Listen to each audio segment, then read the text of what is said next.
ونعوذ بالله من شرور أنفسنا ومن سيئات أعمالنا من يهده الله فلا مضل له ومن يضلله فلا هادي له أشهد أن لا إله إلا الله وحده لا شريك له وأشهد أن محمدا عبده ورسوله اللهم صل وسلم على محمد وعلى آله وأصحابه ومن تبعهم بإحسان إلى يوم الدين أما بعد. Pertama dan selama-lamanya syukur kehadirat Allah Subhanahu wa taala kerana pada malam ini alhamdulillah Allah mengizinkan kita untuk sama-sama kita berada di dalam rumah Allah Masjid Al-Istiqamah Teluk Jambu ini dan kita berada dalam sesi perjumpaan ini dalam majlis ilmu, majlis membicarakan tentang qala Allah wa qala Rasulullah sallallahu alaihi wasallam. Seterusnya terima kasih kepada pengerusi Jawatankuasa Masjid Fadil Ustaz Wafiq bin Desa yang juga merupakan imam dan seluruh pegawai dan ahli Jawatankuasa Masjid Al-Istiqamah dan muslimin muslimat, mukminin mukminat, ahli-ahli qaryah, jemaah masjid yang dikasihi lagi rahmati oleh Allah. Baik, pada malam ini kita tampil bersama dengan dua panel. Seingat dua panel ni pun dah biasa datang ke masjid ini dan tuan-tuan pun dah kenal mereka. Di sebelah kanan saya Fadil Ustaz Dr. Muhammad Luqman bin Maksin, Timbalan Dekan Fakulti Al-Quran As-Sunnah, Kolej Universiti Islam Perlis. Kemudian di sebelah kiri saya Al-Fadhil Ustaz Abdul Qadir bin Sahak, merupakan pegawai istimbat dan buhus unit bahagian fatwa Jabatan Mufti Negeri Perlis. Kami tampil di masjid ini pada malam ini dalam siri penerangan penjelasan fatwa-fatwa Negeri Perlis. Yang tuan-tuan sedia maklum, antara tujuan utama ataupun core business Jabatan Mufti di bawah teraju Sahibul Samahah Mufti adalah mengeluarkan fatwa. Itu antara penubuhan utama, tujuan penubuhan diwujudkan jawatan mufti sehinggalah kepada wujudnya jabatan sebagai jabatan mufti. Dulu dipanggil mufti, kemudian ada beberapa staf bahagian begitu saja, kemudian dinaik taraf sebagai jabatan mufti, mana diwujudkan lebih asing. Dulu mufti ni jabat dia di bawah jabatan agama ya. Kan Datuk Mak Jaya dulu almarhum dulu duduk di jabatan agama, satu bilik pejabat, satu begitu saja. Kemudian selepas itu dibesarkan menjadikan satu jabatan, maka jawatan mufti pun dinaik taraf sebagai jusasi dan seumpamanya, maka ada pengasingan portfolio dan seumpamanya. Maka ala kulli hal, apa yang saya nak maklum, Jabatan Mufti Negeri Perlis melalui Jawatan Kuasa Fatwa Negeri Perlis, yang mana Jawatan Kuasa Fatwa Negeri Perlis ini dia di bawah pelantikannya oleh Duli Yang Maha Mulia Tuanku Raja yang sebagai ketua agama bagi suatu negeri. Maka Raja Perlis dibagi Negeri Perlis melalui enakmen Pentadbiran Agama Islam Negeri Perlis melantik suatu jawatan kuasa, yang mana jawatan kuasa ini diberi fungsi untuk berbincang dan mengeluarkan fatwa, dan jawatan kuasa ini dipengerusikan oleh mufti yang dilantik bagi oleh raja pemerintah. Baik, pada malam ini kita mula dengan mukaddimah daripada Al-Fadhil Ustaz Abdul Qadir. Mungkin tuan-tuan kita dapat faham apa sebenarnya fatwa ni. Apa fatwa ni, apa dia? Agar kita ada satu pemahaman yang jelas. Fatwa ni apa dia? Beza tak fatwa dengan hukum hakam yang dibicarakan dalam kitab-kitab? Kan? Kitab-kitab ada hadis hukumnya, ada fiqh ibadat, fiqh munakahat, fiqh jinayat dan seumpamanya. Kan? Kemudian ada fatwa-fatwa fatwa kubra, fatwa al-mu'asarah dan seumpamanya. Dan fatwa-fatwa dikeluarkan di negeri-negeri. Apa beza fatwa dengan hukum dan seumpamanya? Dan fatwa di peringkat kalau dari sudut ulama mujtahid, para mujtahid, mereka mengeluarkan fatwa.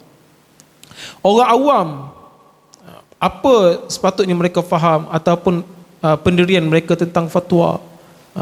Jadi mungkin sikit sebanyak persoalan-persoalan begitu kita minta Ustaz Al-Fatul Qadir untuk memberi pemahaman kepada kita.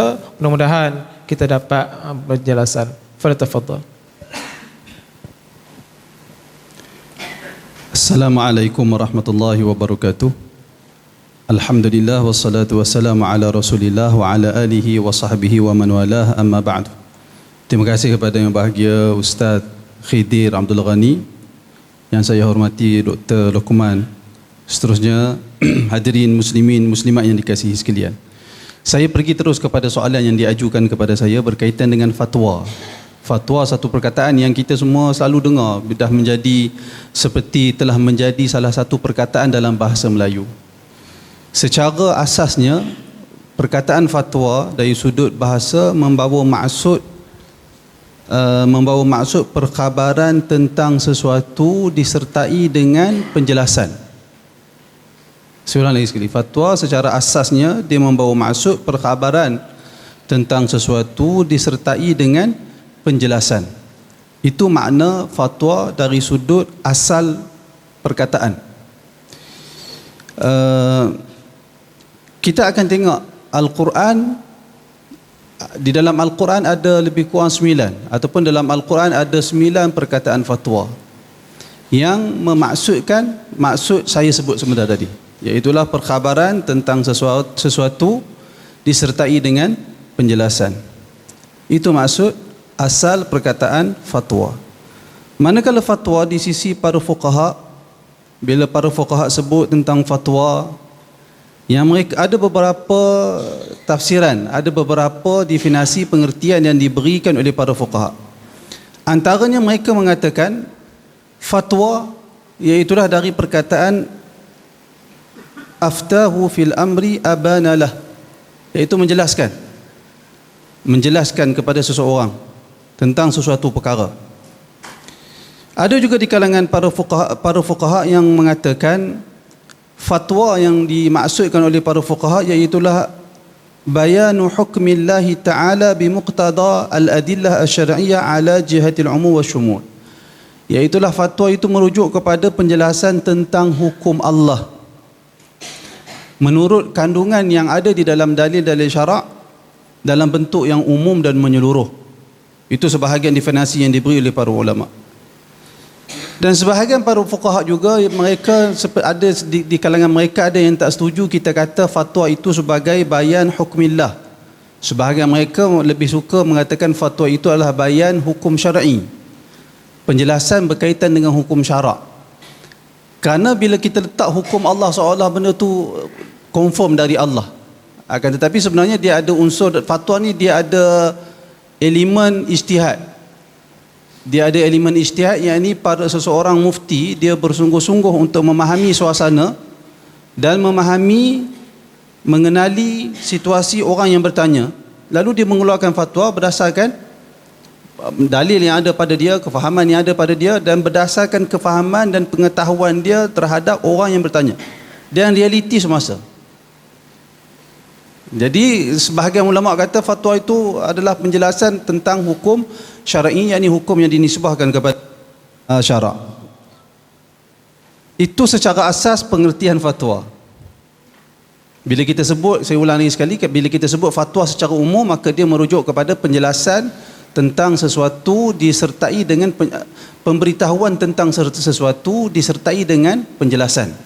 Kerana ada orang dia beritahu sesuatu, orang dengar, orang tak faham kerana tak cukup penjelasan dia. Tapi fatwa secara umum, pemberitahuan tentang sesuatu disertai dengan penjelasan sehingga orang yang mendengar dia faham. Itu asas.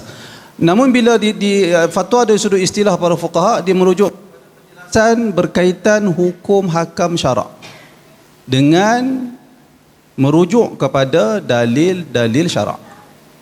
Oleh kerana itu, definisi yang ringkas ini kita boleh rumuskan ada 3 asas utama yang perlu kita ketahui berkaitan dengan fatwa. Pertama, fatwa merujuk kepada proses penerangan. Itu pertama, fatwa merujuk kepada proses penerangan. Yang kedua, penerangan apa? Iaitu penerangan berkaitan dengan hukum syarak.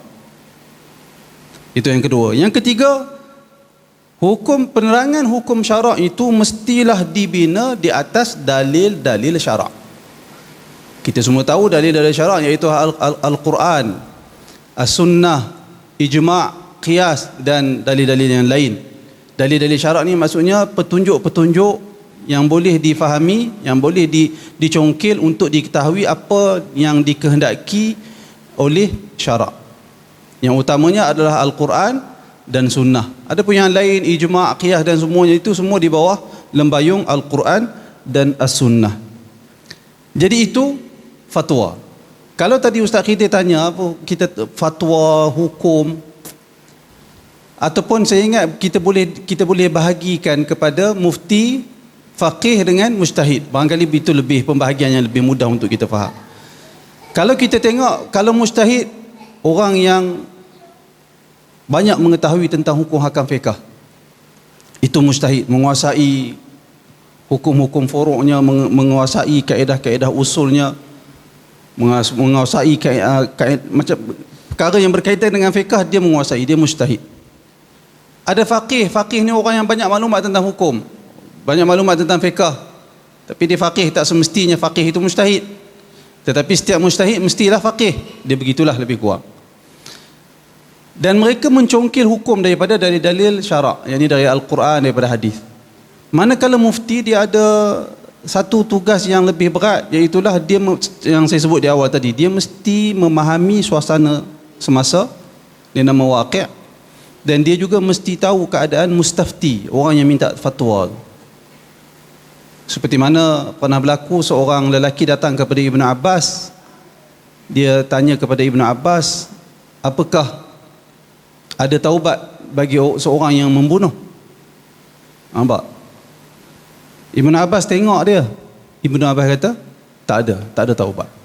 Sedangkan ada taubat. Tetapi bila ditanya kepada Ibn Abbas, kenapa dia bawa fatwa begitu? Kerana Ibn Abbas kata, kalau dia ni nak bunuh orang, kalau aku kata boleh taubat, dah tentu dia pergi bunuh orang. Jadi Ibn Abbas pada ketika itu dia mufti. Dia mengeluarkan hukum berdasarkan apa yang dia melihat, dengan menimbang maslahah dan mafsadah. Itu fatwa. Dan dia lebih berat sebenarnya, mufti ni lebih berat. Dia menjelaskan, dia inzalul hukmi, dia tatbikkan hukum sesuai dengan semasa, sesuai dengan isu, sesuai dengan masa. Itu fatwa. Itu tugas seorang yang mengeluarkan fatwa. Kemudian tuan-tuan sekalian, seperti yang saya sebut di awal tadi, fatwa dalam Al-Quran ada 9 tempat, manakala di dalam hadis memiliki banyak dalil hadis-hadis yang menyebut tentang, yang menggunakan perkataan fatwa. Kemudian perkara yang lain yang boleh saya kongsi dengan tuan-tuan berkaitan dengan fatwa, iaitulah hukum fatwa. Sebahagian para fuqaha mengatakan, hampir-hampir para fuqaha kesemuanya sepakat mengatakan hukum fatwa adalah fardu kifayah. Hampir-hampir kesemua para ulama sepakat mengatakan hukum mengeluarkan fatwa fardu kifayah. Maknanya kalau ada timbul persoalan yang menimbulkan pertanyaan, persoalan dalam kalangan masyarakat, maka menjadi tanggungjawab orang yang berilmu untuk menjelaskan hukum yang menimbulkan persoalan. Kalau semua orang tak jawab, maka menjadi kewajipan orang yang mengetahui untuk menjelaskan permasalahan tersebut. Pada asalnya fatwa ni dia berbeza.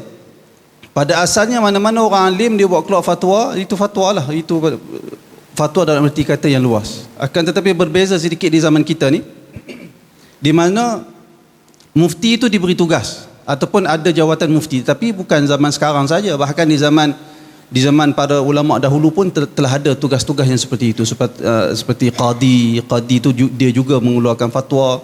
Al-Imam Syafi'i sebagai contoh, tapi bukan hanya khas kepada seseorang tokoh. Dia dalam keadaan yang berbeza-beza lah. Seperti baru ni saya terjemahkan bahan ni satu perkara yang ringkas berkaitan dengan Atha bin Abi Rabah.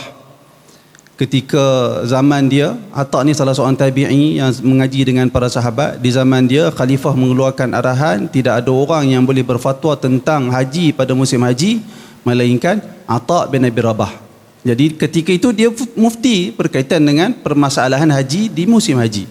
Khalifah yang keluarkan arahan, tak boleh ada orang lain mengeluarkan fatwa melainkan Atha bin Abi Rabah. Itu zaman tabi'in telah berlaku. Cuma di zaman kita ni lebih sistematik. Ada jawatan mufti dan tugasnya mengeluarkan fatwa-fatwa yang menimbulkan persoalan, menimbulkan permasalahan dan kekeliruan, terutamanya isu-isu yang berat untuk diketahui hukum dia oleh orang ramai, apatah lagi untuk ustaz-ustaz biasa ni. Ustaz-ustaz yang tak jawatan mufti ni dia lebih suka, kerana perkara itu kadang-kadang isu hari ni dia perlu kepada penjelasan dari pihak yang berbagai, maka itu antara tugas mufti yang. Jadi itu hukum mufti, hukum mengeluarkan fatwa fardu kifayah. Kalau tak ada orang mengeluarkan fatwa, maka menjadi kewajipan mengeluarkan fatwa penerangan hukum tentang sesuatu persoalan yang menimbulkan tanda tanya dalam kalangan masyarakat. Kemudian hukum bertanya fatwa, mustafti, hukum orang bertanya fatwa. Kepada ulama juga menyatakan orang apabila dia berhadapan dengan kemuskilan dan kejahilan dalam sesuatu persoalan, maka menjadi kewajipan ke atas dia untuk bertanya kemuskilan dia kepada orang alim. Menjadi kewajipan kepada dia merungkaikan kemuskilan dia dari orang alim. Sebelum tu saya sebut tentang tadi mufti ataupun mengeluarkan fatwa itu hukum dia fardu kifayah. Antaranya berdasarkan firman Allah Subhanahu wa taala dalam Al-Quran. Allah Taala berfirman, wa id akhadallahu mitsaqal ladzina utul kitab latubayyinunnahu linnas wa la taktumunah. Yang bermaksud lebih kurang, dan ketika Allah Taala mengambil janji taat setia, perjanjian yang kukuh dengan orang-orang yang diberikan kitab kepada mereka, iaitu apa perjanjian yang Allah Taala ambil dari orang-orang yang dikurniakan kitab, iaitulah hendaklah mereka menjelaskan ilmu, penjelasan isi kandungan kitab kepada manusia, wala taktumunah, dan jangan mereka menyembunyikan maklumat hukum hakam dari Allah Subhanahu wa taala. Demikian juga berdasarkan hadis Nabi sallallahu alaihi wasallam, man su'ila an ilmin thumma katamah aljama atau uljima yaumal qiyamah bilijamin min nar. Sesiapa yang ditanya tentang sesuatu ilmu kemudian dia simpan, dia sembunyikan ilmu tersebut, Allah akan sumbat di dalam mulut dia sehingga mulut dia tak boleh berkata-kata dengan api dari neraka. Itu dalil yang digunakan oleh para ulama berfatwa hukum dia fardu kifayah. Tapi kalau tak ada orang lain, maka menjadi kewajipan kepada orang yang mengetahui untuk menerangkan fatwa ataupun hukum dalam sesuatu permasalahan. Manakala tadi saya sebut hukum orang kalau dia jahil, dia wajib tanya kepada ahli ilmu, iaitulah berdasarkan firman Allah Subhanahu wa taala, fasalu ahlal dzikri in kuntum la ta'lamun. Tanyalah kepada orang yang mengetahui jika kamu semua tidak mengetahui. Maka dalil ini terdapat perintah kepada orang Islam, bila dia ada kejahilan maka menjadi kewajipan kepada dia bertanya kepada orang yang lebih mengetahui, dan perkara ini telah dinyatakan oleh beberapa ulama kewajipan ini, antaranya oleh Al-Imam Al-Ghazali, demikian juga Al-Imam An-Nawawi rahimahumallah, dan selain dari mereka berdua, kesemua mereka bersetuju mengatakan orang yang tidak tahu hukum wajib kepada dia bertanya soalan kepada orang yang lebih mengetahui. Jika orang alim ada, dia tahu ada orang alim, wajib dia bertanya. Apatah lagi di zaman kita ada handset, ada internet, boleh cari hukum di pihak-pihak yang ada autoriti. Jabatan Mufti Perlis ada laman web, ustaz ini, ustaz itu buat laman web, buat soal jawab dan seumpamanya. Semua itu merupakan membantu kita untuk mendapatkan jawapan-jawapan ketika kita menghadapi kemuskilan. Saya ingat sekadar itu saja. Mudah-mudahan dapat menjawab soalan yang dikemukakan oleh Ustaz Khidir sebentar tadi. Wallahu a'lam. Baik. Alhamdulillah atas penjelasan Al-Fadhil Ustaz Abdul Qadir tadi, kita dapat memahami apa itu fatwa dan bagaimana fungsi mufti daripada zaman dulu dan apa hujah-hujah yang telah dikemukakan sebentar tadi. Baik. Seterusnya saya pergi kepada Al-Fadhil Ustaz Dr. Muhammad Luqman. Baru selesai konvo tadi. Convocation QIPS sebentar tadi. Berkaitan soalan yang kedua ini, negeri Perlis ni tuan-tuan kita sedia maklum, kita pun tahu agak berlainan dengan negeri yang lain. Jadi kalau dalam konteks fatwa ini, apa pembezanya? Iaitu antaranya beberapa isu yang telah kita sedia maklum, ataupun konsep pengeluaran fatwa itu sendiri. Dan pada pandangan doktor, apa kelebihan yang ada ataupun kekuatan pendirian pegangan yang ada di Perlis ini, yang sepatutnya kalau kita faham, dia menjadi satu keyakinan kepada kita dalam beramal, berlandaskan apa yang telah kita keluarkan fatwa itu. Dipersilakan doktor. Bismillahirrahmanirrahim. Alhamdulillah wassalatu wassalamu ala Rasulillah wa ala alihi wa ashabihi wa man walah. Al-Fadhil moderator, Al-Fadhil sahabat panel, muslimin dan muslimat rahimakumullah. Mal mas'ulu anha bi'a'lama minas sa'il. Yang ditanya tidaklah lebih mengetahui daripada yang menanya. Ustaz Khatib di Perlis berapa tahun? 10 tahun. Di Jabatan Mufti 10 tahun. Ustaz Abdul Qadir di Perlis berapa tahun? 14 tahun. Di Jabatan Mufti 14 tahun. Masya-Allah, tabarakallah. Jadi yang tanya lagi tahu, saya baru di Perlis. Baru 3 tahun lebih. Di dalam jawatan kuasa fatwa, saya ingat mungkin 2 tahun lebih kurang. Lebih kurang 2 tahun. Jadi saya masih baru lah. Jadi saya kira soalan tu Ustaz Khadir tanya, dia lagi maklum. Dan mungkin tuan-tuan lebih faham daripada saya sebagai penduduk Perlis. Tapi dah bila ditanya, saya cubalah untuk jawab. Muslimin dan muslimat yang dirahmati Allah, pertamanya saya percaya kita semua faham tentang tuntutan sebagai seorang Muslim untuk berpegang teguh dengan Al-Quran dan Sunnah. Dan ini berdasarkan banyak dalil-dalil, sama ada daripada Al-Quran ataupun hadis. Ini asas dalam kehidupan beragama kita. Al-Quran, wahyu yang Allah Subhanahu wa taala turunkan kepada baginda Nabi sallallahu alaihi wasallam, dan Nabi sallallahu alaihi wasallam menyampaikan kepada kita melalui jalan para sahabat, para tabi'in, para atba'ut tabi'in, wa man tabi'ahum bi ihsanin ila yaumiddin, dan orang-orang yang mengikuti jalan tersebut dengan cara yang terbaik sehinggalah ke hari kiamat. Ia merupakan mata rantai yang menyampaikan risalah agama ini seperti mana yang diturunkan oleh Allah Subhanahu wa taala kepada rasulnya.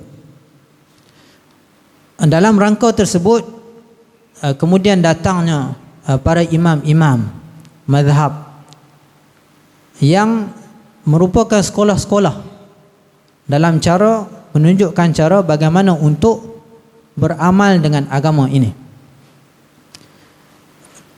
Dan kesemua para imam ini, terutamanya 4 mazhab yang mu'tabar itu, kesemuanya berpegang dengan Al-Quran dan Sunnah. Itu kita tidak ada keraguan padanya. Bila kita melihat kepada pelaksanaan ataupun pengamalan agama di negeri Perlis ini, memang tidak dinafikan terdapat sedikit perbezaan, dan perbezaan ini bukanlah suatu perbezaan yang merugikan pada pandangan saya. Bahkan ialah yang lebih dekat dengan ruh Islam itu. Seperti mana yang kita sebutkan tadi, kita dituntut untuk mengikuti Al-Quran dan Sunnah. Itu kewajipannya berdasarkan dalil-dalil yang banyak, yang jelas. Dan para imam mazhab ini juga menuju ke arah itu, berijtihad, berusaha semampu mungkin untuk memenuhi tuntutan Al-Quran dan Sunnah. Di Perlis, tuntutan mengikuti Al-Quran dan Sunnah ini diterjemahkan dalam apa yang disebutkan tadi oleh Al-Fadhil Ustaz Khadir melalui Jabatan Mufti. Jabatan Mufti sebagai suatu badan yang bertanggungjawab dalam hal ehwal hukum syarak untuk mengeluarkan pandangan, fatwa, pendapat yang menjadi panduan dalam pengamalan agama, pelaksanaan agama di negeri Perlis. Kalau kita melihat dalam undang-undang tubuh negeri Perlis, saya sempat semak dalam undang-undang tubuh negeri Perlis tahun 1948, memang termaktub dalam para yang kedua berkaitan tentang religion of the state, agama, pegangan agama di negeri Perlis, seperti yang termaktub dalam undang-undang tubuh negeri Perlis, menyatakan bahawasanya agama di negeri ini adalah Islam, Ahlus Sunnah wal Jamaah. Itu yang pertama. Dan yang badan yang bertanggungjawab untuk melaksanakan tanggungjawab ini, mengurus hal ehwal agama di negeri Perlis adalah Majlis Agama Islam dan Adat Istiadat Negeri Perlis. Kemudian yang kita sebutkan tadi, dalam urusan yang berkaitan tentang hukum hakam syarak, fatwa dan pendapat berkaitan tentang agama, maka itu termasuk di dalam bidang kuasa Jabatan Mufti Negeri Perlis, yang kemudiannya menjadi seperti yang Ustaz Khadir sebut tadi, asalnya satu unit kecil saja, kemudian menjadi suatu jabatan di bawah Majlis Agama Islam Negeri Perlis. Kalau kita melihat dalam web Jabatan Mufti Negeri Perlis, perkara ini dijelaskan, dinyatakan secara jelas bahawasanya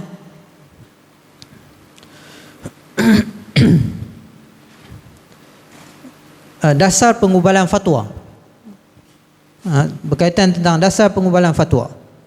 Saya baca sini, sistem atau dasar untuk mengubal fatwa yang dilakukan di negeri Perlis adalah berlainan sedikit dengan negeri-negeri Melayu yang lain.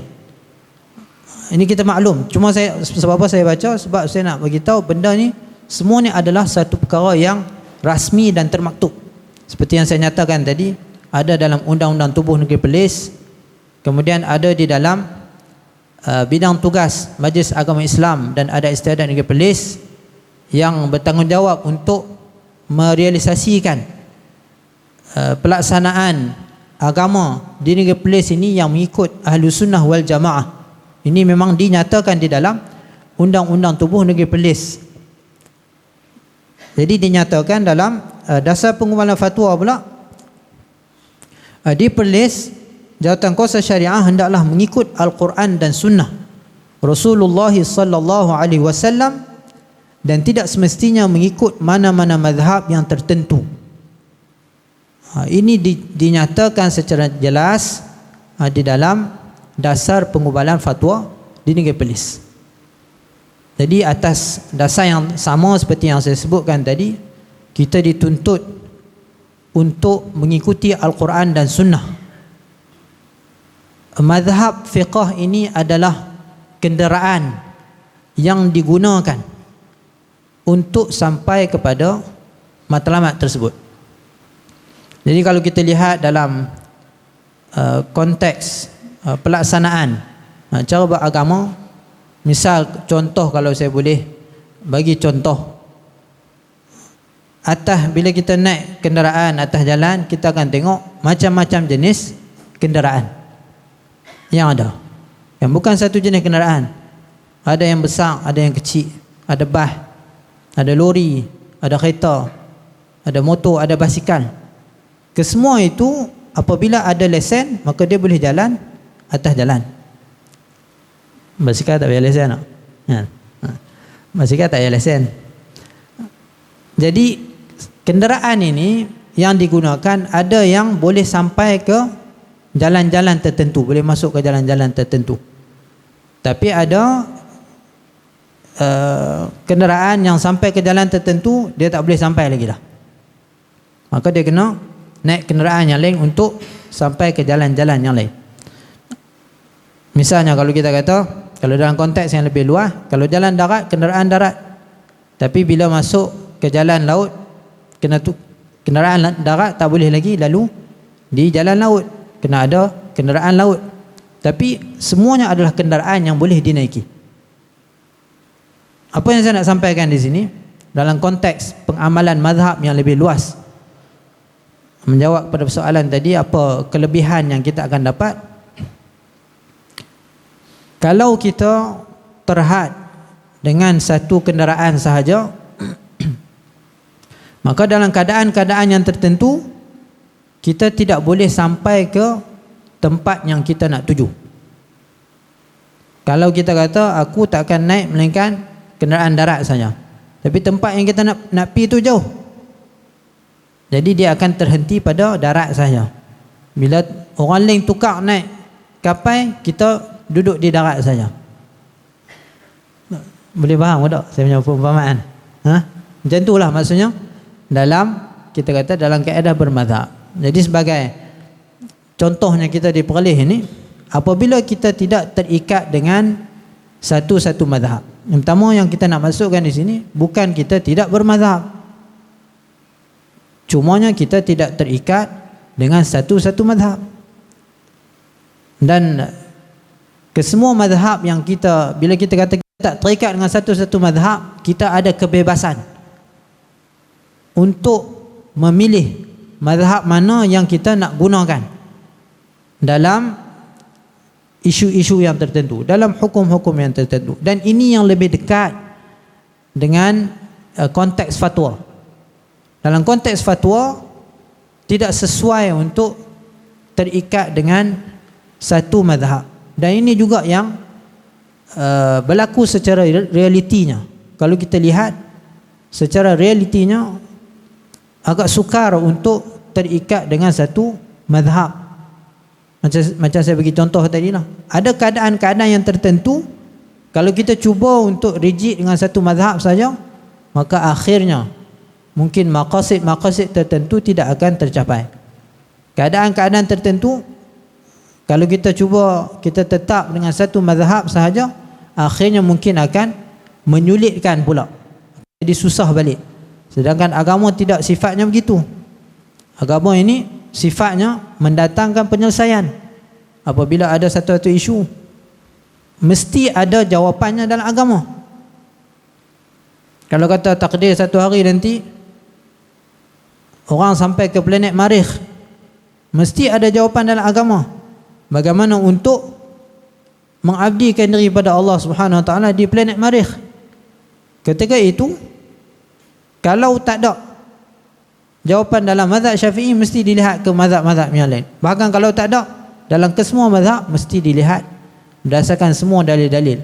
Ketika itu wajib untuk berijtihad. Wajib untuk berijtihad. Jadi saya rasa tak boleh banyak sangat dah. Kan? Kita masa antara maghrib dengan isyak, saya cuba rumuskan beberapa poin yang mungkin kita boleh sebut. Apabila yang pertama yang saya nak sebutkan di sini, dalam konteks pelaksanaan agama di negeri Perlis ini yang tidak terikat dengan satu-satu mazhab, maka ia lebih dekat dengan tuntutan agama kita, iaitu mengikuti Al-Quran dan Sunnah. Dan ia juga sebenarnya adalah perjuangan dan seruan para imam-imam mazhab untuk memenuhi tuntutan Al-Quran dan Sunnah. Mereka berijtihad ke arah itu. Yang kedua yang saya nak sebutkan di sini, apa kekuatan dan kelebihannya. Satu lagi, poin yang pertama tadi mungkin kita boleh sebut juga, dan ia juga adalah seperti mana yang Allah Subhanahu wa taala firmankan dalam Al-Quran, qul hadhihi sabili ad'u ila Allah ala basiratin ana wa man ittaba'ani. Allah Subhanahu wa taala memerintahkan Nabi SAW untuk menyatakan, inilah jalan aku, untuk melaksanakan agama ini ala basirah, dalam keadaan yang celik dan jelas, dan ia tidak akan dapat tertunai jika kita tidak mendasarkan pelaksanaan agama kita ini dengan kembali kepada Al-Quran dan Sunnah. Yang kedua yang boleh saya rumuskan di sini, apabila fatwa ini tidak terikat dengan satu-satu mazhab, maka ia memberikan keluasan, flexibility, lebih mencapai kepada maksud, memberikan solusi kepada satu-satu isu. Habis masalah. Sikit lagi. Tadi Ustaz Abdul Qadir ada sebut tentang Allah Subhanahu wa taala firmankan, fasalu ahla dzikri in kuntum la ta'lamun. Hendaklah kamu bertanya kepada ahli zikri, orang yang mengetahui, orang yang mempunyai ilmu. Kita dalam pelaksanaan ataupun dalam perbincangan kita dalam satu-satu isu, kita bukan sahaja terbuka kepada mazhab-mazhab yang lain, tidak terikat dengan satu mazhab, bahkan sebagai memenuhi tuntutan ayat ini, bertanya kepada orang yang tahu dalam sesetengah isu yang misalnya melibatkan isu perubatan ataupun bidang-bidang yang di luar daripada bidang kita, hukum hakam syarak, maka kita bertanya kepada orang yang pakar ataupun ahli dalam bidang tersebut. Kalau dalam soal hukum hakam, dalil dan sebagainya, kita terbuka untuk melihat ke semua dalil-dalil syarak, ke semua fatwa-fatwa, ke semua mazhab-mazhab yang mu'tabar, yang berada di atas jalan yang benar dalam bidang yang tidak melibatkan ataupun di luar dalam bidang kita. Kita bertanya kepada yang ahli. Sebagai contoh misalnya dalam isu penggunaan ubat PrEP. Ubat PrEP ni ubat yang antara solution yang ditawarkan oleh KKM, Kementerian Kesihatan Malaysia, untuk menangani isu jangkitan HIV ataupun AIDS. Maksudnya untuk melindungi orang yang ada hubungan dengan pengidap HIV. Jadi ditawarkan penggunaan ubat PrEP. Jadi ini di luar bidang kita, maka kita panggil KKM untuk memberikan penjelasan tentang apa itu ubat PrEP, apa fungsi dia, sejauh mana keberkesanan dia bagi pihak yang menawarkan solusi tersebut. Kita panggil juga pihak yang tak setuju. Ini apa selalu yang diamalkan oleh Jawatan Kuasa Fatwa dalam isu-isu yang di luar bidang kuasa kita. Kita panggil mereka yang ahli dan bidang dalam bidang tersebut, dan kadang-kadang kita panggil kedua-dua pihak.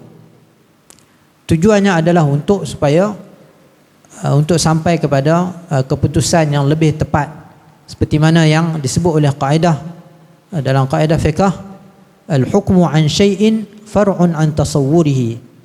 Hukum sesuatu itu bergantung kepada gambaran terhadap perkara tersebut.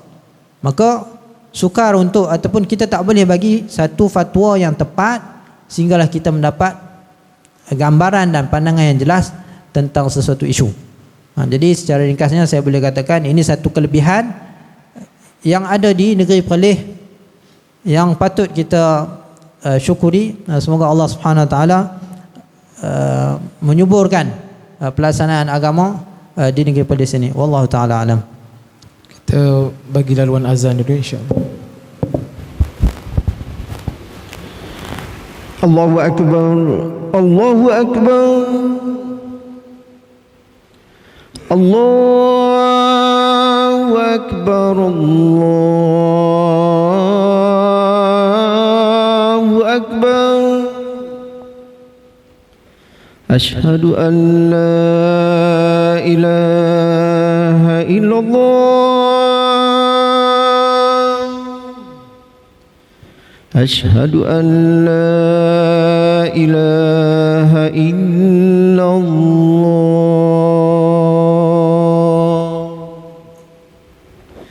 أشهد أن محمدا رسول الله أشهد أن محمدا رسول الله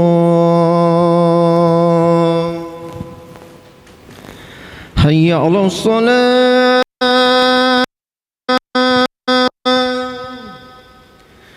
حي على الصلاة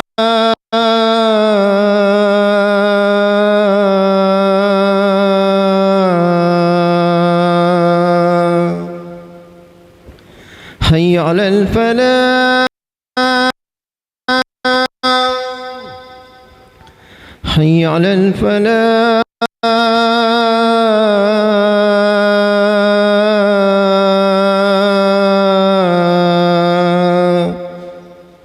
الله أكبر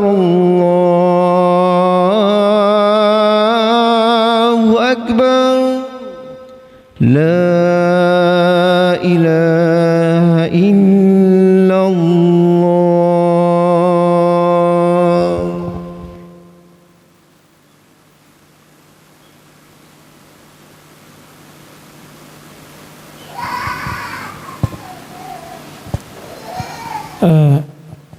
Baik, muslimin muslimat yang dikasihi lagi dirahmati oleh Allah, saya teruskan. Kita ada dua lagi, satu lagi soalan kepada Fadil Ustaz Abdul Qadir dan satu lagi soalan kepada doktor. Soalan seterusnya kepada Al-Fadhil Ustaz Abdul Qadir berkaitan dengan fatwa-fatwa amalan ibadat. Tuan-tuan, apa sebenarnya yang perlu kita faham untuk menjadi satu keyakinan kepada kita untuk dalam ibadat, ibadat khususnya dalam ibadat solat yang kita sedia maklum, pelis, tuan-tuan, solat subuh tak ada kunut. Apa yang kita nak faham sebenarnya supaya tak ada keraguan, kenapa dia ni pelik ni tak kunut, semua lain kunut, kita tak kunut, betul ke tak kunut ni, sah ke semayang? Jadi kadang-kala ada orang yang baru pencin mai masjid ataupun dulu dia kerja kat luar baru mai masjid, dia jadi keliru, dia pun tak belajar, tak tahu kenapa tak ada kunut dan sebagainya. Ataupun apa lagi dalam amalan ibadat, dalam solat kita tak wirid ramai-ramai, tak ada doa ramai-ramai. Dalam solat jenazah, selepas solat jenazah terus angkat pi kubur, tak ada doa ramai. Solat Jumaat, selama ni orang duduk luar, dia solat Jumaat, selepas azan pertama bangkit nak solat sunat, pelih terus bagi khatib bagi salam, baru azan sekali je. Jadi dalam konteks ini dan banyak lagi lah isu-isu yang lain, sebenarnya kita nak ada satu pendirian kepahaman yang jelas agar kita duduk mai masjid, kita duduk beramal ni, kita ada keyakinan bahawa amalan kita ini, apa yang kita amal ni, kita yakin ikhlas akan diterima di sisi Allah Subhanahu wa taala dan buang segala keraguan itu. Fadhal mashkura Ustaz. Baik, terima kasih Ustaz Khidir, Dr. Luqman, muslimin muslimat sekalian. Saya terus kepada soalan yang diajukan kepada saya. Tuan-tuan sekalian, kebanyakan soalan yang diajukan kepada saya oleh Ustaz Khidir sebentar tadi, kebanyakan isunya adalah isu khilafiyah. Maknanya para ulama ini mereka berbeza kesimpulan dalam memahami hadis-hadis Nabi SAW. Isu pertama yang diajukan sebentar tadi iaitulah isu kunut subuh. Kunut subuh ni tuan-tuan, kalau kita tengok dari sudut 4 mazhab, 2 mazhab kata ada kunut, 2 lagi kata tak ada. 2 mazhab yang kata tak ada kunut iaitulah Hambali dan Hanafi. Dia kata tak ada kunut subuh. 2 mazhab lagi, mazhab Syafi'i dan Maliki, dia kata ada kunut. Cuma ada perbezaan dari sudut di mana kedudukan kunut. Ada di kalangan mazhab, saya ingat mazhab Maliki dia kata kunut sebelum rokok. Mazhab Syafi'i dia kata kunut selepas rokok pada rakaat kedua. Itu ada perbezaan. Kenapa berbeza? Kerana mereka berbeza dalam memahami hadis Nabi. Kerana ada hadis menceritakan Nabi kunut nazilah. Kemudian Nabi tinggalkan kunut nazilah. Ada riwayat kata melainkan kunut subuh. Nabi berkunut dalam salat subuh sehinggalah faraqad dunia, sehinggalah Nabi wafat. Hadis tu sebahagian ulama nilai dhaif, sebahagian ulama nilai sahih. Kerana ini semua isu-isu ijtihad. Maksudnya ulama ijtihad ni maksudnya ulama mencurahkan kesungguhan, kemampuan mereka untuk pergi kepada satu keputusan. Jadi bila benda ni ijtihad, dia akan terdedah kepada perbezaan pendapat di kalangan ulama. Bahkan isu kunut ini bukan sahaja berbeza di kalangan ulama, bahkan wujud juga perbezaan di kalangan sahabat Nabi. Jadi semua ini secara ringkasnya isu kunut isu khilafiyah, ulama berbeza pandangan. Mana-mana orang Islam mengamalkan salah satu pandangan para ulama tu, dia berada di bawah bimbingan para ulama. Saya suka sebut perkara tu. Sebab di awal tadi kita dah bagi tahu dah, kewajipan orang awam tanya kepada orang alim. Mana-mana orang alim, dia beri jawapan, dia ikut pandangan orang alim tu. Orang alim tu orang yang memang betul autoriti. Mazhab semua empat-empat tu berautoriti. Mana-mana mazhab yang kita ikut, maka kita di bawah bimbingan para ulama, kita telah mematuhi perintah Allah, fas'alu ahlal dzikri in kuntum la ta'lamun. Jadi orang awam jangan risau apa. Tuan-tuan kunut di tempat yang berkunut, tuan-tuan sah salat subuh tuan-tuan dapat pahala. Tuan-tuan tidak berkunut pada tempat yang tidak berkunut, tuan-tuan sah dan sah salat subuh tuan-tuan dan dapat pahala. Perlih tokoh-tokoh agama perlis, setelah mereka meneliti, mereka mengkaji, mereka menilai, kesimpulan yang mereka buat ialah tak ada kunut subuh. Itu pandangan tokoh-tokoh agama perlis, dan pandangan mereka bertepatan dengan 2 mazhab, mazhab Hambali dan Hanafi. Ada siapa-siapa kata, ada siapa-siapa berani kata sesat mazhab Hambali dan Hanafi. Dah tentu tak ada orang berani kata 2 mazhab ni sesat. Mustahil untuk kita kata begitu. Melainkan kita kata isu ni khilaf. Siapa yang ikut pandangan Hanafi dan Hambali, dia di bawah bimbingan para ulama. Siapa yang ikut pandangan Syafi'i dan Maliki pun dia di bawah bimbingan para ulama. Itu tentang kunut subuh. Kemudian isu yang kedua yang ditanya oleh Ustaz Khidir tadi, bacaan wirid dan doa secara berjamaah selepas salat. Pertama sekali kita kena tahu, perlih tak pernah kata tak ada wirid selepas salat. Tak pernah kata begitu. Bahkan Jabatan Mufti dengan arahan daripada Datuk Mufti, kita telah keluar edarkan zikir-zikir selepas salat. Setiap masjid dapat 2 frame besar tu. Sampai begitu sekali. Ada kan?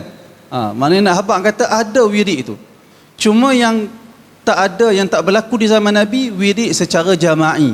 Imam jadi tekong, orang lain ikut. Itu tak ada di zaman Nabi. Semua orang setuju perkara tu. Semua ulama setuju, tak ada berlaku perkara tu di zaman Nabi. Cuma berlaku di zaman kita saja. Yang kita nak perbaikinya tidak secara jama'i. Kerana setiap orang dia ada hajat yang berbeza. Imam nak baca tasbih 3/3 kali, tahmid 3/3 kali, takbir 3/3 kali. Makmum tak boleh, kami nak pergi kerja, 3/3 tu banyak sangat, kami nak baca tasbih 10 kali. Nabi juga pernah bertasbih selepas salat 10 kali, tahmid 10 kali, takbir 10 kali. Imam tak apalah, imam dah pencen nak tasbih sampai 3/3 kali, tak apalah, kami nak kalut ni nak tasbih 10 kali juga. Maka setiap orang dia ada amalan dia. Barangkali ada orang nak mendahulukan tasbih, tahmid dan takbir. Ada orang dia nak dahulukan lafaz tahlil la ilaha illallah wahdahu la syarikalah lahul mulku wa lahul hamdu wa huwa ala kulli syai'in qadir Allahumma la mani'a lima a'taita, sehingga ke akhirnya. Tak sama keperluan seseorang, hajat seseorang, bagaimana hubungan dia dengan Allah, apa yang dia tak buat pada hari itu. Jadi tak sama setiap orang. Maka zikir selepas salat diamalkan bersendirian. Bahkan pandangan Imam Syafi'i, demikian juga pandangan para ulama mazhab Syafi'i yang kemudian pun sebut perkara yang sama. Wirid selepas salat tidak dikuatkan suara. Itu pandangan mazhab Syafi'i. Bukalah kitab-kitab mazhab Syafi'i yang kemudian yang menyimpulkan pandangan mazhab Syafi'i, kesemua mereka sepakat mengatakan zikir selepas salat dilakukan secara bersendirian dan diperlahankan. Jadi kalau dari sudut pelaksanaan, perlis lebih bertepatan dengan pandangan mazhab Syafi'i dalam bab zikir selepas salat. Itu isu yang kedua yang ditanya kepada saya sebentar tadi. Isu yang ketiga iaitulah berdoa selepas salat jenazah. Berdoa selepas salat jenazah ni tuan-tuan, wallahu taala alam, semua para ulama setuju lepas salat jenazah ni Nabi tak pernah doa lagi dah. Sekarang ni kita tanya, kalau kita tanya, cuba kita tanya diri kita sendiri. Salat jenazah tu buat apa? Untuk apa salat jenazah tu? Doa kepada jenazah. Sehingga kan di kalangan para fuqaha mengatakan selepas takbir yang ketiga salat jenazah tu mesti doa kepada jenazah. Wajib, termasuk dalam rukun dalam salat jenazah. Kalau tak doa dalam selepas takbir yang ketiga dalam salat jenazah, tak doa untuk jenazah, tak sah salat jenazah. Sebahagian fuqaha kata begitu. Nabi kata penting, antara tujuan utama pensyariatan salat jenazah adalah berdoa kepada jenazah. Bila kita dah doa selepas takbir ketiga, kemudian kita juga disunatkan lagi berdoa selepas takbir yang keempat, buat apa pergi doa selepas bagi salam? Doa di dalam salat. Doa di dalam salat. Dan asas pensyariatan salat jenazah itu ala takhfif. Dia tak lama sangat. Dia salat dia doa benda-benda asas, doa yang Nabi ajak, tapi salat jenazah tu bukan sifatnya sampai 4 kali takbir 10 minit. Itu bukan sifat salat jenazah yang ditunjukkan oleh Rasulullah. Dia ala takhfif, dia atas ringan saja solat jenazah ni. 4 kali takbir, doa dengan pada kadar yang munasabah, itu saja sifat salat jenazah. Jadi kalau sifat salat jenazah itu sendiri takhfif, kenapa kita nak tambah-tambah lagi doa selepas daripada itu? Doa di dalam salat jenazah. Kalau ikut fatwa daripada Bin Baz, demikian juga fatwa Lujnah Daimah Saudi, saya tengok mereka mengatakan berdoa selepas salat jenazah itu, berdoa dalam bentuk jama'i, ramai-ramai berdoa, perkara itu termasuk di dalam bid'ah, kerana tidak pernah dilakukan oleh Rasulullah sallallahu alaihi wasallam. Dia termasuk di dalam bid'ah idhafiyah. Dia termasuk di dalam bid'ah idhafiyah. Setakat ni saya tak nampak mana-mana pandangan. Saya tadi sebelum datang je saya cuba semak juga. Saya tak sempat nak lebih buat saya makan yang lebih lanjut, tapi saya tak sempat jumpa mana-mana pandangan apa alasan mereka kata boleh, melainkan satu pandangan saya tak ingat dari mana saya baca tadi. Dia kata doa, kalau dibuat pun doa selepas salat jenazah tu adalah doa dalam bentuk rajak, pengharapan supaya Allah Ta'ala masih lagi memberi ruang untuk dimustajabkan doa selepas salat, untuk mengharapkan kebaikan kepada jenazah. Itu saja pandangannya. Dia pun kata tak boleh dinasabkan perbuatan itu kepada Nabi sallallahu alaihi wasallam, kerana Nabi tak pernah suruh berterusan doa di dalam selepas salat jenazah. Doa untuk jenazah di dalam salat jenazah. Itu yang ketiga. Yang keempat berkaitan dengan azan satu kali pada hari Jumaat. Tuan-tuan, azan pada hari Jumaat ni kesemua para ulama sepakat. Azan Jumaat adalah ketika imam naik di atas mimbar. Antaranya perkataan Sa'ib Ibnu Yazid yang berkata saya tak ingat, ada dahulunya azan di zaman Nabi sallallahu alaihi wasallam, idza sa'ada al-imamu 'ala al-mimbar kana al-adhanu fi ahdi Rasulillah sallallahu alaihi wasallam, ataupun kana al-adhan idza sa'ada al-mimbar idza sa'ada al-imamu 'ala al-mimbar ala ahdi Rasulillah sallallahu alaihi wasallam wa Abi Bakr wa Umar.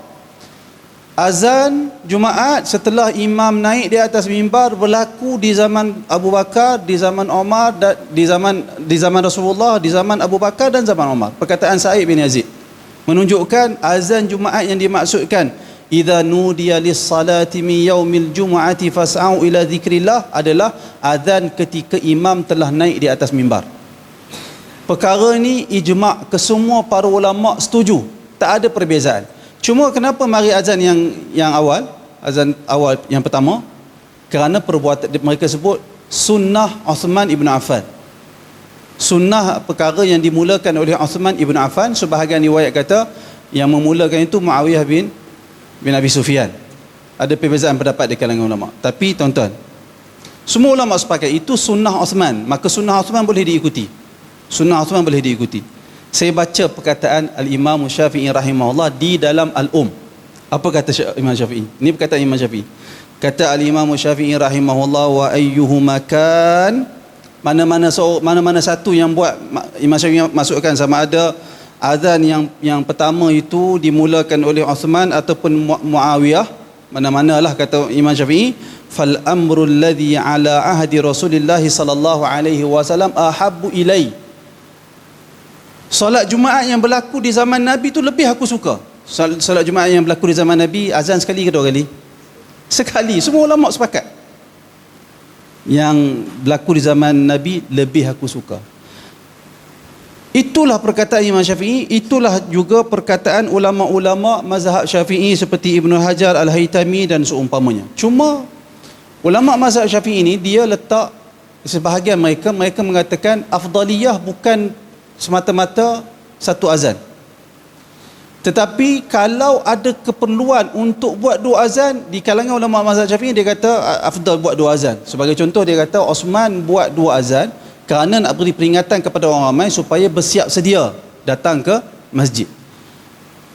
Sekarang ni, zaman sekarang ada tak keperluan itu? Di kalangan ulama dia berkata ada keperluan tu, walaupun kita kadang-kadang kita bubuh azan Jumaat tu setelah masuk waktu.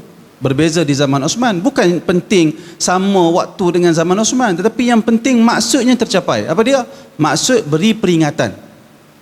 Kerana itu di sebahagian negeri, bahkan sebahagian negara orang Islam, azan Jumaat 2 kali. Itu perbezaan penilaian. Perlih mengambil pendirian kita nak kembali sembahyang Jumaat ni sama dengan zaman Nabi SAW, sekali azan sahaja. Itulah juga pandangan Al-Imam Syafi'i, yang mana beliau mengatakan satu azan tu lebih dia suka. Dan selain perlih tuan-tuan, setakat pembacaan saya disebut oleh Al-Qaradawi dalam Fiqh Salah, Qaradawi kata selain di kalangan negara Arab yang buat azan Jumaat sekali ni adalah Qatar. Qatar buat azan sekali Jumaat. Dan Qaradawi kata kami tak menghadapi apa-apa masalah. Orang Islam datang Jumaat sama sahaja, tak menghadapi apa-apa masalah dan menunaikan salat Jumaat seperti yang dilakukan di zaman Nabi, itulah yang lebih afdal kata Qaradawi. Kerana itu perlu hanya buat satu azan. Cumanya dalam isu-isu yang ditanya oleh Ustaz Khidir tadi, tiga perkaranya adalah perkara yang jelas khilafiyah. Isu azan Jumaat khilafiyah. Kalau siapa buat satu azan tak ada masalah, siapa buat dua azan pun tak ada masalah. Kunut khilaf yang muktabar, setiap ulama mendatangkan hujah mereka dan hujah mereka hujah yang muktabar diterima dalam penghujahan. Demikian juga isu dua perkara tu yang nampak khilaf dia muktabar. Manakala perkara dua lagi, iaitulah yang pertama berkaitan dengan jama'i, berdoa berwirid secara serentak selepas salat tu, saya setakat ni wallahu alam tak tahu ada mana-mana pendapat di kalangan ulama. Kalau ulama yang membenar pun bukan isu jama'i. Mereka benarkan tinggikan suara. Tinggikan bukan tinggi pakai mic.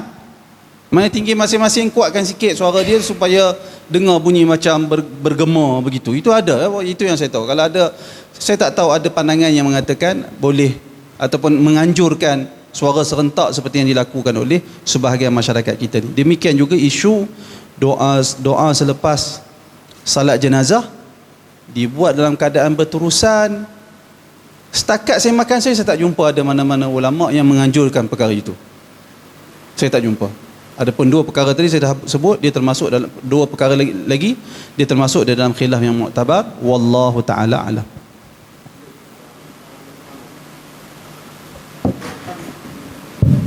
Alhamdulillah.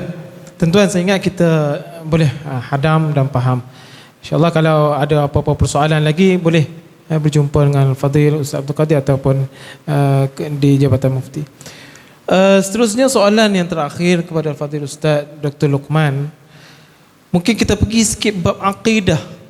Bab akidah yang menjadi asas teras kita sebagai orang beriman, hamba Allah Subhanahu wa taala. Ada beberapa fatwa pelis tentang dalam bab akidah ini, umpamanya tentang soal tabarruk dengan peninggalan Nabi, kesan peninggalan Nabi sallallahu alaihi wasallam. Fatwa tentang ajaran batiniyah. Tuan-tuan, ajaran batiniyah ni, ajaran yang amalan batin macam-macam, dan beberapa fatwa yang lain, dikuburnya dan sebagainya. Jadi mungkin Dr. Luqman boleh bagi penjelasan apa asas pegangan kita dalam isu akidah ini yang perlu kita benar-benar pegang agar tidak lari daripada landasan dan pencerahan beberapa isu fatwa tersebut. Tafadhal. Bismillah walhamdulillah wassalatu wassalamu ala Rasulillah wa ba'd. Al-Fadhil moderator, sahabat panel, tuan-tuan dan puan-puan rahmati Allah Subhanahu wa taala sekalian. Saya cuba ringkaskan. Pertama, dalam isu akidah, saya melihat perlunya ada ketegasan dalam soal berakidah, kerana ia adalah tuntutan agama yang paling asas dalam banyak dalil-dalil daripada Al-Quran dan juga Sunnah. Itu yang pertama yang ditekankan, untuk kita benar-benar mengabdikan diri kepada Allah Subhanahu wa taala, mentauhidkan Allah Subhanahu wa taala.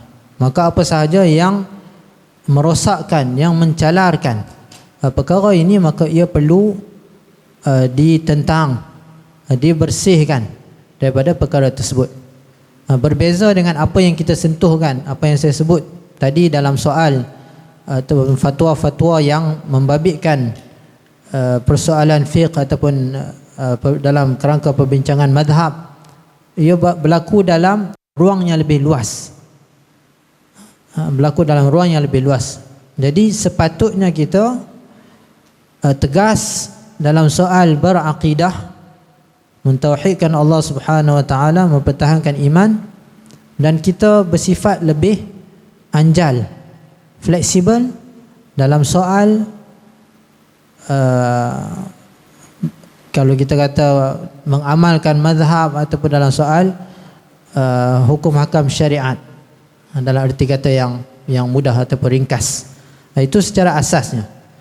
Kalau kita lihat dalam fatwa-fatwa yang dikeluarkan di bawah Jabatan Mufti Perlis, kebanyakan masalah berlega dalam persoalan hukum hakam syarak ataupun fiqh.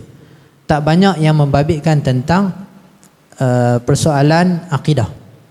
Tapi ada yang disentuh, tapi tak banyak. Jadi misal seperti yang disebut oleh Ustaz Khadir tadi, misalnya kita lihat contohnya dalam isu bertabarruk. Ini kalau kita tengok, yang menjadi isunya adalah apabila ia berlaku secara melampau. Maksudnya kalau kita semak dalam fatwa Perlis, Perlis tidak menghalang untuk bertabarruk, mengambil keberkatan dengan sama ada jasad baginda Nabi SAW atau apa sahaja benda yang pernah disentuh atau bersentuh dengan Nabi SAW, kerana ia ada asasnya dari sudut dalil tentang keberkatan. Kerana baginda Nabi SAW adalah berkat, dan keberkatan itu datangnya daripada Allah Subhanahu wa taala. Tetapi apa yang berlaku dalam masyarakat adalah, yang pertama, tidak ada asas yang kukuh. Apa hari ini yang didakwa oleh masyarakat tentang keberkatan, tidak ada satu kajian yang dapat membuktikan tentang apa yang ada hari ini yang didakwa sebagai tinggalan Nabi ataupun sebagai satu yang berkat yang disandarkan pada Nabi SAW. Tidak ada satu bukti yang kukuh. Itu yang pertama.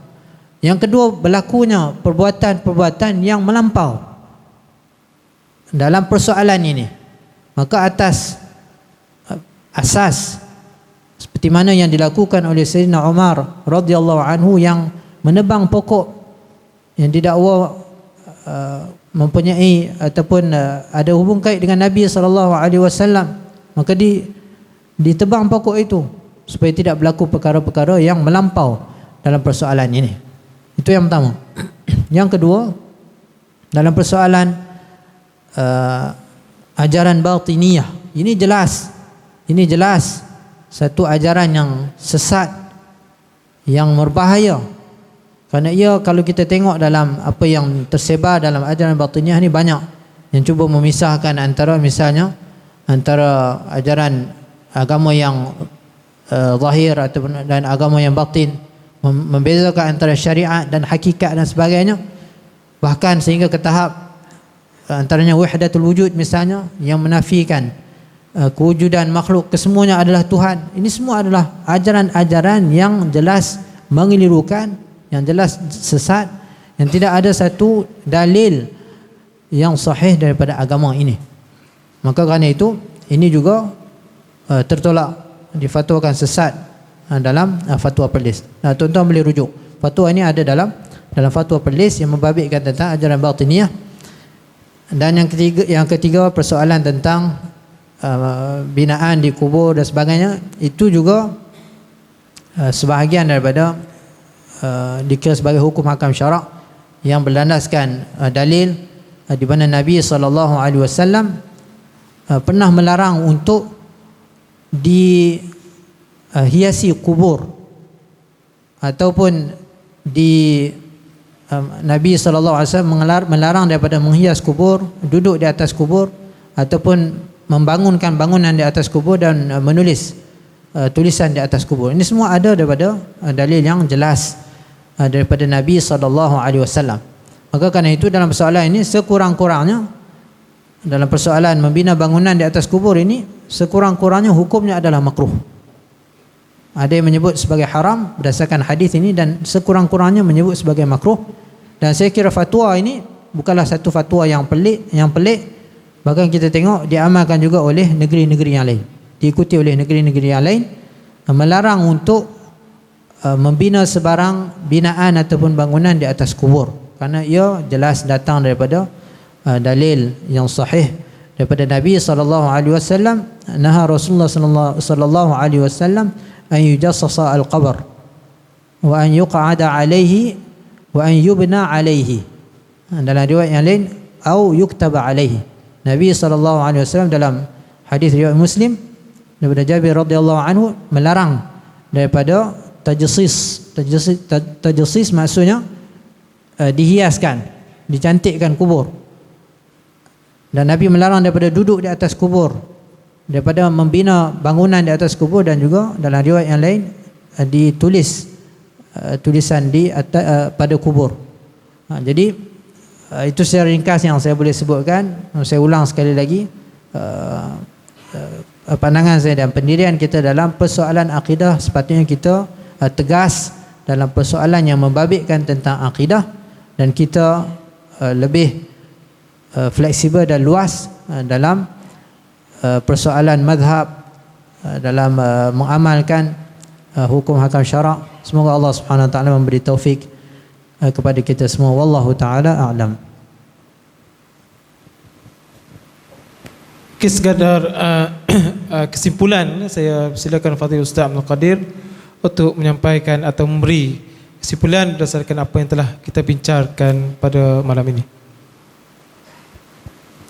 Baik, tuan-tuan muslimin muslimat yang dikasihi sekalian, sebagai kesimpulan program kita pada malam ini, kita perlu sedar bahawasanya amalan-amalan yang kita lakukan yang berkait dengan amalan harian, salat, apa-apa yang diamalkan di dalam negeri Perlis ini, semuanya masih ataupun semuanya di bawah lembayung para ulama, ataupun semuanya di bawah bimbingan para ulama ahli sunnah wal jamaah.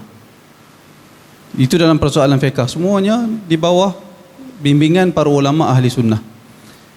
Manakala persoalan membabitkan akidah, Perlis sentiasa mengambil pandangan-pandangan yang tegas dalam permasalahan-permasalahan akidah, seperti yang disebut oleh Dr. Lokman sebentar tadi.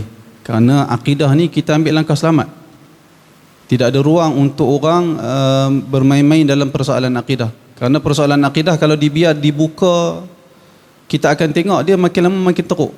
Makin lama makin teruk persoalan akidah dia. Dan kalau dia penyelewengan dalam permasalahan akidah, natijah dia bahaya yang bersangatan. Kerana itu dalam akidah mesti kita ambil langkah selamat. Kita tak buka ruang yang banyak dalam persoalan akidah. Itulah yang diajar oleh kita semua, kepada kita semua, oleh para ulama yang mereka ambil daripada para sahabat dan ajaran dari Nabi Muhammad sallallahu alaihi wasallam. Saya ingat sekadar itu saja kesimpulan dari saya. Wallahu a'lam. Okey, alhamdulillah. Sekali lagi saya ucapkan jazakumullah khair kepada kedua-dua panel, dan mudah-mudahan dengan pencerahan, perbincangan ataupun penjelasan yang telah disampaikan sebentar tadi dapat manfaat ilmunya untuk memberi pemahaman kepada kita. Mungkin ada persoalan? Sila.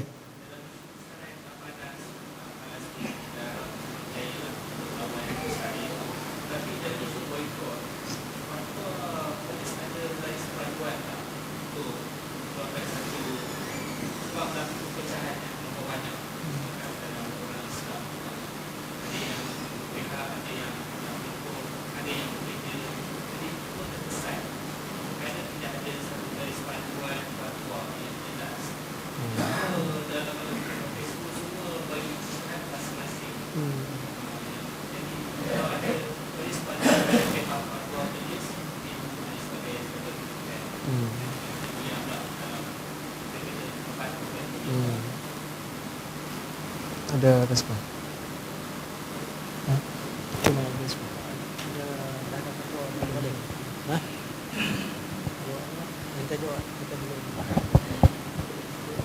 Baik, isu boikot ni memang belum ada lah.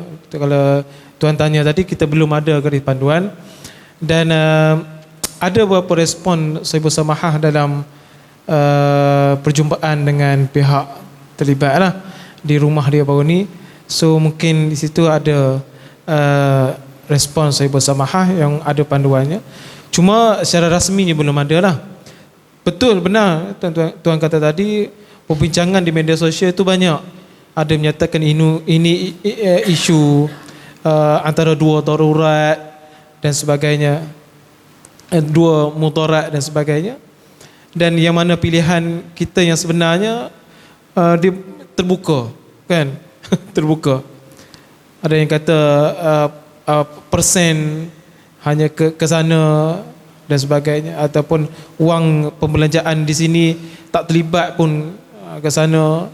So perbincangan ni ada, dan tujuan boikot itu pun seolah ada asasnya. Dan Sahibu Samahah, saya ingat saya dalam kita punya khutbah 2 minggu lepas tentang memperkasa ekonomi Muslim. Jadi saya melihat fokus ataupun matlamat Sahibu Samahah, kita hala kepada memperkasakan.